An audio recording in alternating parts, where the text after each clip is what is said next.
Hello, everyone. Just getting Kris on here.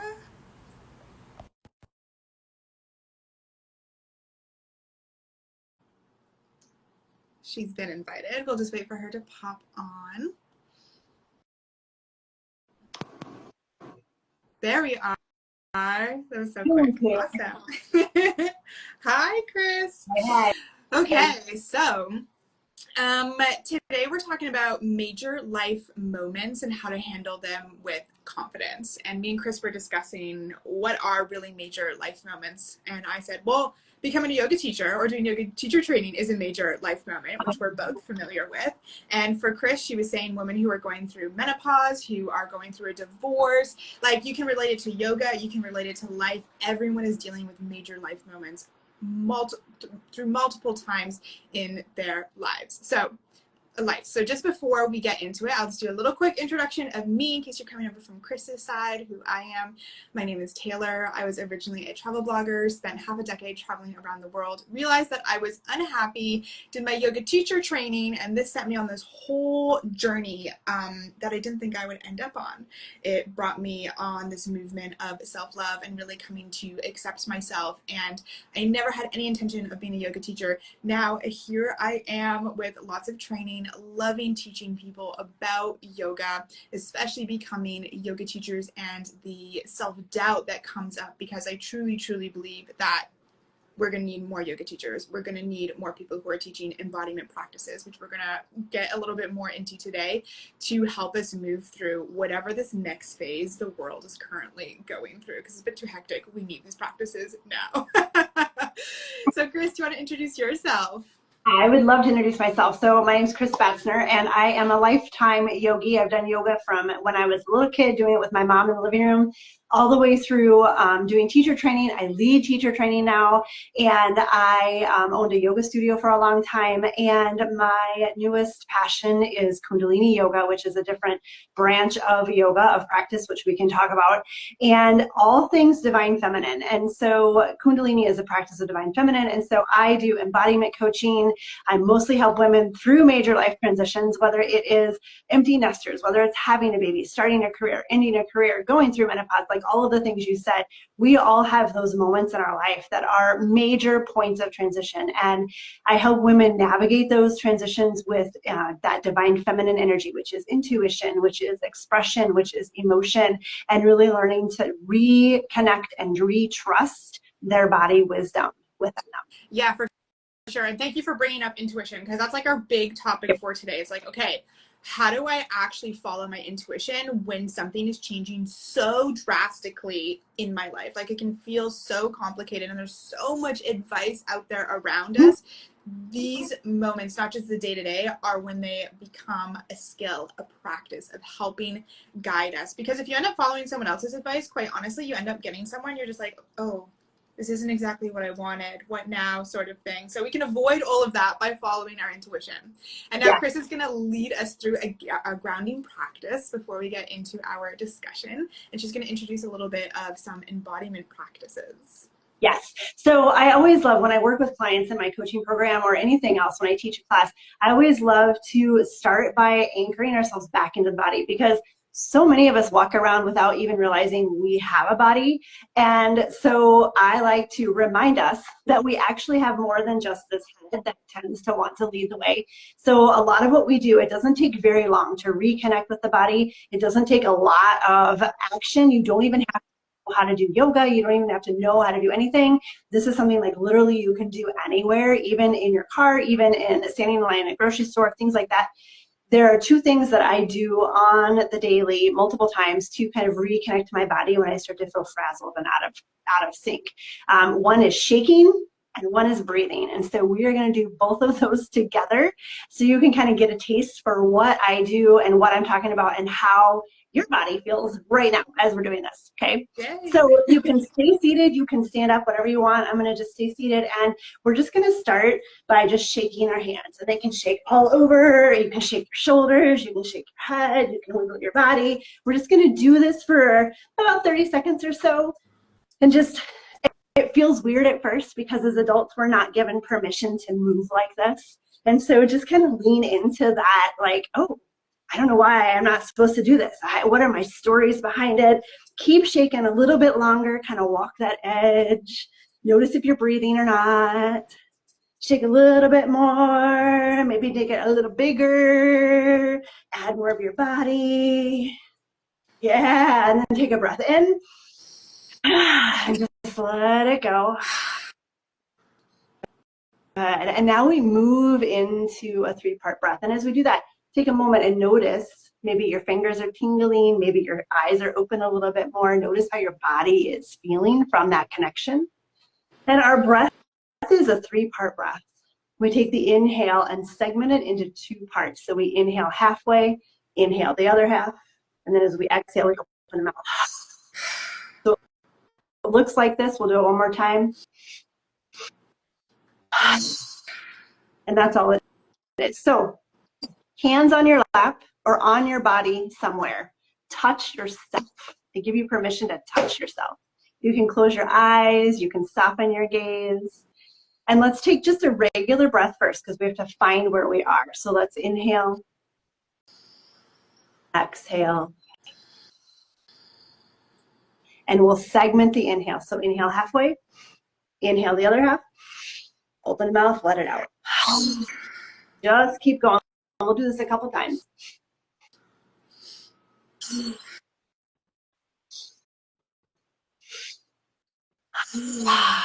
Really let that exhale get heavy. Inhale, inhale, let it go.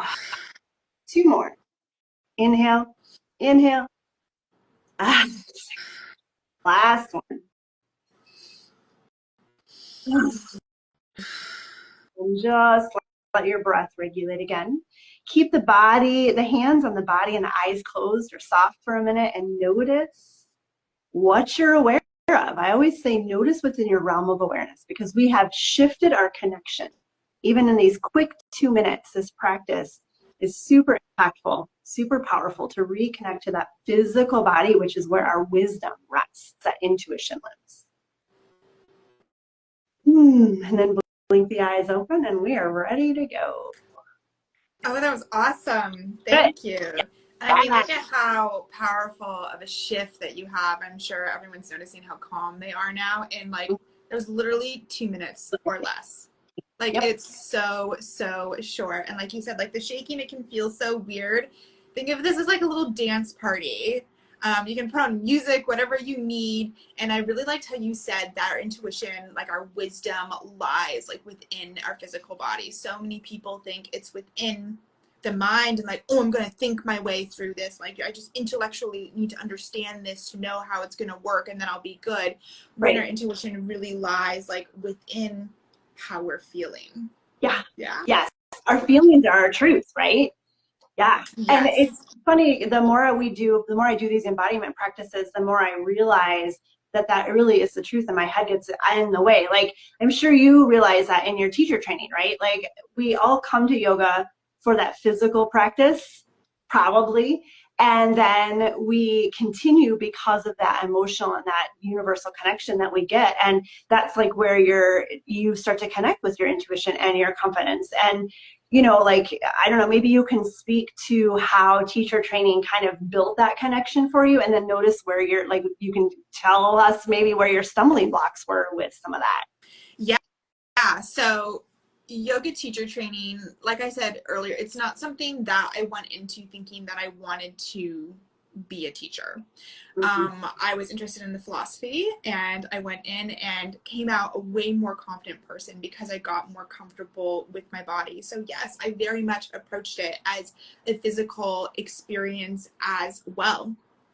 And I was really also approaching it from, like I mentioned earlier, that like analytical standpoint, like, oh, I just want to really be able to understand this. And there is absolute value in understanding things analytically and understanding the anatomy and like, oh, this pose doesn't work for me because I've got really short arms. Like, I'm never actually going to be able to lift my butt off of the ground with my arms by my side because that's just like how I'm built. Like, intellectually, like being able to understand those things was really helpful and helped me to build my confidence. But the next layer that was tapping in more into the intuition is what helped me build my confidence even more. Being able to say and like step back and be like, okay, I've got this knowledge now. What am I choosing to do with it? Because your intuition is your wisdom that you already have. It's not needing to go out and to understand more. Do we love to learn? Do we love to get more certifications? Absolutely. And that's something that I'm probably never going to stop in my life. Currently in another certification. It's how it just works. But understanding that this knowledge is like one layer and we need to take like a step deeper to truly understand. And taking that step deeper can be doing the physical practice and then sitting still after and just letting the thinking mind go and just asking, what do I need to know right now? I use cards a lot to help me connect with my intuition, for sure. And a lot of the stumbling blocks that affected my confidence, that affected my intuition, were thinking that I just needed to learn something from someone else or follow someone else. Yeah. Well, that's what I was going to say too, is I want to acknowledge the fact that you gave yourself permission to kind of like, not necessarily break the rules, but step outside of the box, right? Like when I do teacher training, when I lead teacher trainings, that's one of the core principles of what I teach my teachers of every body is different. And we get into yoga and, you know, the Instagram yogis that look a certain way and can put their, you know, foot in the air over their head and like, I can't do that, you know, or can hit a handstand for 7 minutes. Like that Instagram moment of like, yeah, I can do a handstand while the camera flicks in the right spot, you know, and you give yourself permission in that teacher training to really like feel your own body. I think that's huge. And I think that's that first step to that intuition is really giving yourself permission to be you and to honor who you are. And I just want to acknowledge the fact that you really have done that. And like, I've watched a lot of your posts and stuff on Instagram, and that's really like, that's such a core message to you. And I think that's so important as we move into, like you said, this new age, right? And yeah, like this age, it's the dawning of the age of Aquarius. I don't know if you're into all of that kind of stuff. I love telling people we're in the dawning of the age of Aquarius. Actually, we're past that now pretty much. We're in the age of Aquarius. And, you know, that is exactly what we're supposed to be doing, us as leaders and as teachers, is telling people that your uniqueness is your strength, and lean into that and lean into your way of doing things. And I think that's super powerful. And I just want to acknowledge the fact that you're already doing that in your teacher training. And you know, Thank you. Yeah, I think we've come from the age of information, and now there's just so much of it that now we're in the age of like embodiment and being like, okay, what is actually useful for me? What do I actually need to know? And what do I know as being true? So a question I have for you is, what is a common thread that is you see people who are moving through all of these major life transitions? Like, what is the one thing that people like are always asking the same type of question or wondering how to get through to the other side as gracefully as possible? Yeah. Well, and I think it's just that. I think, you know, it goes back to what we were just talking about with teacher training of, we all overthink things and we all want things to happen very quickly and be done. Like we want to get to the other side without going through. And so we often think that we're doing it wrong because we're in this deep well of like struggle and failure and attempts and grief and sadness and whatever emotions, those big emotions that come up. We think we're doing it wrong because we have those big emotions. But in all honesty, like these major life moments, whether it's going to teacher training or having a baby or having an empty nester or going through a divorce or whatever the case may be, or losing a partner, like those are parts of life. And it's normal to bring in that shadow. I don't want to say shadow because it's not even shadow, but the emotion. And emotions are not positive or negative. They just are. And so, you know, when people try and just push through and try and rush, then they get in their heads and out of their body.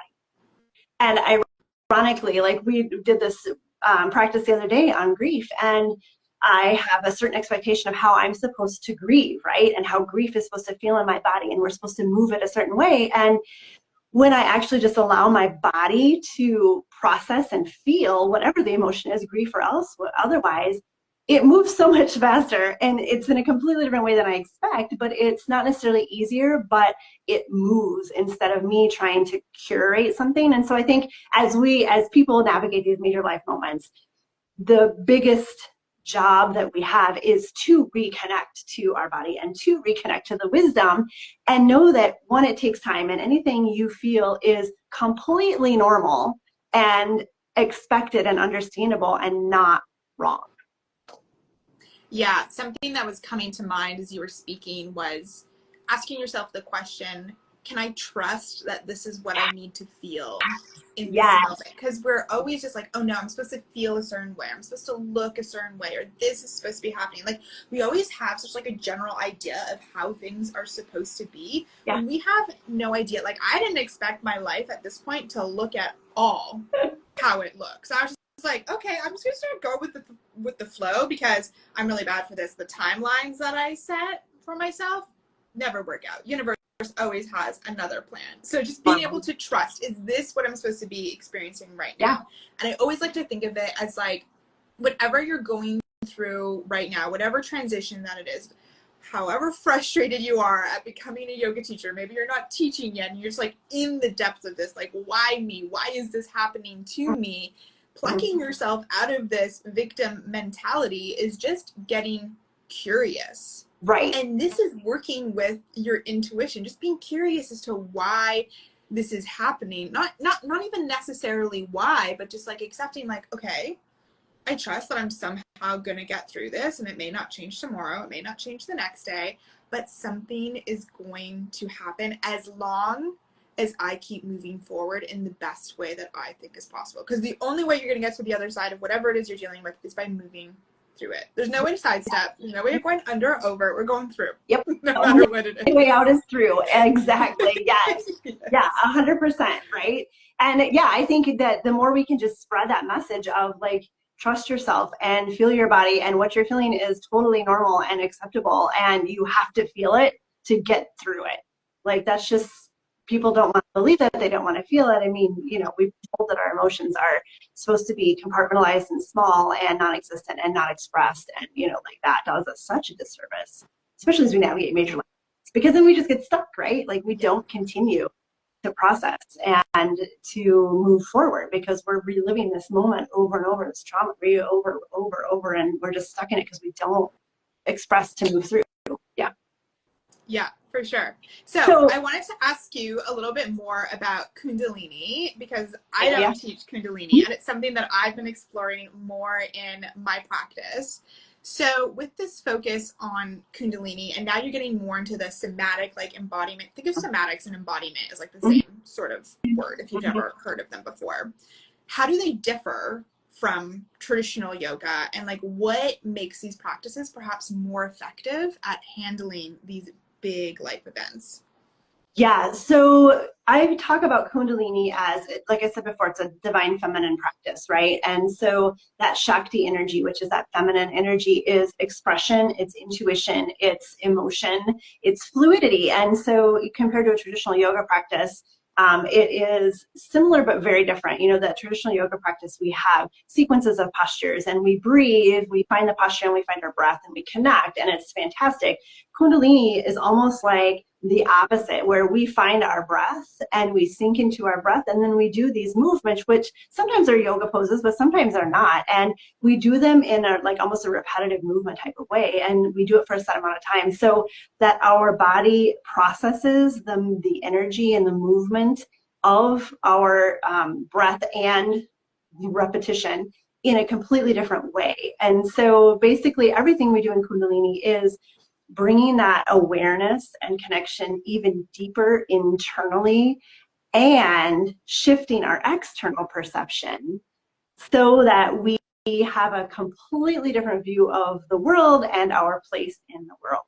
And so it's so interesting, because we do these poses that sometimes feel familiar, but we do them in such a different way that they feel completely different. Like, you know, we may be twisting, or we may be doing a forward fold, but we'll do it for 2 minutes and we do it with our breath. And then you come out of it and it's like, you know, later in the day, it sounds weird, but like later in the day, you're like, huh, that didn't make me mad like it did before. Or, I'm really like, look at that. I've never thought about it that way, you know? And so Kundalini really gives you permission to shift your realm of awareness and how you perceive the world, which is really fundamentally connecting us at a more intrinsic level with our intuition. Like, it's turning on our intuition. It's turning on our awareness. It's turning on our connection to our truth so that we can move from those places instead of from this, what I call monkey mind, that likes to categorize, criticize, analyze,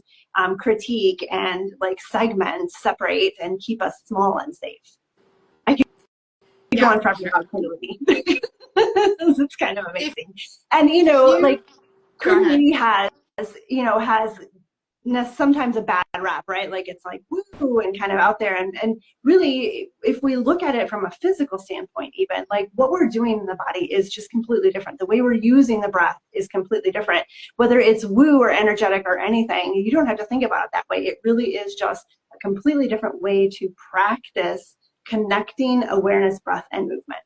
Bottom line. For sure. So Kundalini affects like the energetic body more. And if you want to feel anything fast, if you want to get really good at understanding how emotions feel in your body, try Kundalini or try some kind of somatic movement, because you will understand how you physically react to something. Like I'm doing twists and like anger's coming up. I'm like, nothing around me is making me angry, but like something is like bringing this up. Clearly I need to deal with this. And this practice, I think, is so beautiful to help us understand how things feel, so that when we are in a moment and we're feeling this anger or we're feeling this fear, then we can just say, oh my God, this is just like a Kundalini practice. I know that what I'm feeling right now is going to go away. It's going to dissolve. And I'm going to see something later in the day and be like, oh, I handled that. I was able to do that. Right. Yeah, it makes those reactions familiar. And so we are in the safe space of our Kundalini practice. And it's like, wow, why am I so angry? And then it releases. And so the next time you're like, wow, I'm feeling angry. Oh, but I know it's going to release because I know I did that before, right? And so it's familiar, which normalizes it and regulates it in a completely different way so we can process it so much more. Yeah, I love it. This is not to say that traditional like hatha, vinyasa, that type of yoga doesn't have a place. It absolutely does. I see traditional yoga as like more of a place to find calm, to relax, to restore. At the same time as we can strengthen and understand our breath more. And like, I really see more traditional yoga as like the first layer of understanding like how things feel in our body. And then Kundalini, these more somatic type practices are like, okay, let's start triggering something so we can practice and get used to how it feels, so that when it's happening in real life, we can handle it that much more easily. Yeah, and so that makes me think of a question too. I was asked by someone the other day when I talk about embodiment practices, they said, well, what I'm doing yoga, is it embodiment? What is that? And so you are a yogi and like you do traditional yoga. So I want you to answer that question. Do you think yoga is a somatic or an embodiment practice? And if so, how? It can be. Like in my classes, like if you ever practice with me on YouTube or in person, I'm sneaking some like somatic work into the practices. Anytime where you're not just like, okay, I'm gonna warrior two, I'm holding this, that's more traditional yoga. If I encourage you to start like flowing your upper body, then I'm starting to get you to play with the different energies so we can totally incorporate these things and start to slowly add these practices into our lives. I'm not saying like you need to go and start like shaking all over the house every day, or you need to like totally jump into Kundalini, because it's like Kundalini is something that you need to come to yourself. It can be intense. It can be intense.